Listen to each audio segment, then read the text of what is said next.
Alright guys, so just a quick video here with an update on the LOREO Submariner Homage. This is about a two and a half year update. I actually gifted this watch to my nephew. He is just starting high school, so he's had this watch for quite a while, and I know he's been wearing it pretty much daily. It's one of his beaters that he wears often, and you can see that there is a lot of wear and tear, signs of love and use with this piece. And so I just kind of wanted to do a follow-up. How is it holding up? So that is what I have stored for you today. And I'm also going to do a follow-up video on how to do a quick restoration of this bracelet. So I'm actually going to show you how to remove or refinish the brushed or satin finish portion, as well as buffing out some of these minor scuffs and scratches on the high polish sections of the watch itself.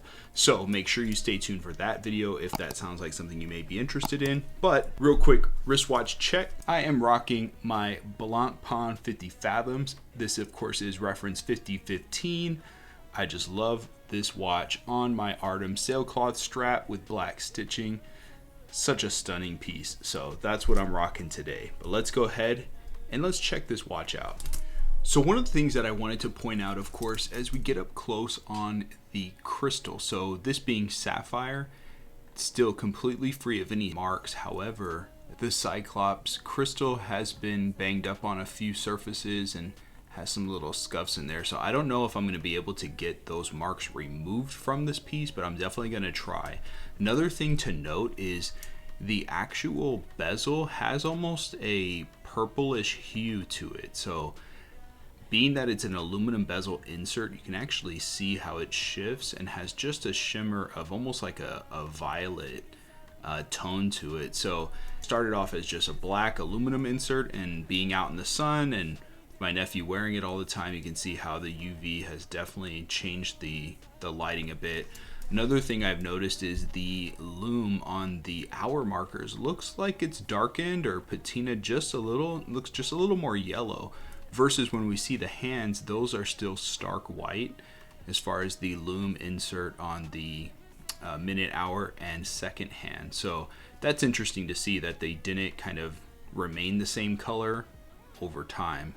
But as far as accuracy, I did put this watch on the time graph. It's running about plus 15 seconds per day. I would say, yes, that's definitely one of the downsides with these cheaper watches is the movement. You would have to about once every week, maybe twice a week, basically be resetting the time back a minute or so.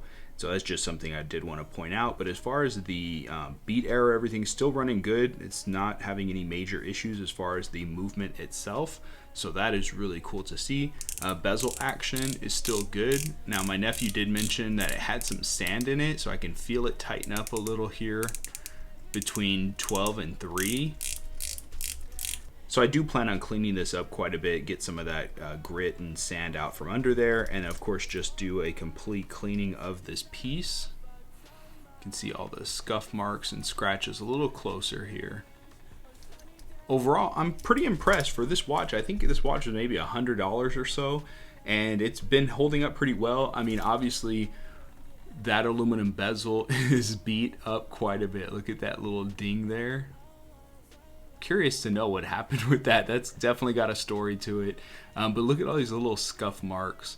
I think it's really cool. It makes this watch very unique to my nephew, of course. When I handed this to him, I probably maybe had one little scratch or something on the aluminum. So this is his watch, and I love that it has its own kind of story to tell. It's still hanging in there after over 2 years of daily wear and tear. So what's been your experience with some of these, cheaper homage watches? How are they holding up over time? Definitely drop me a comment down below because I would love to hear more from you all. And again, if you want to see this watch fully restored, please make sure you subscribe to the channel and hit that bell, because that will be the next video that comes out, and I'll walk you through exactly how to get the finishing kind of touched up on watches like this. Until next time, as always, may the Schwartz be with you. Take care.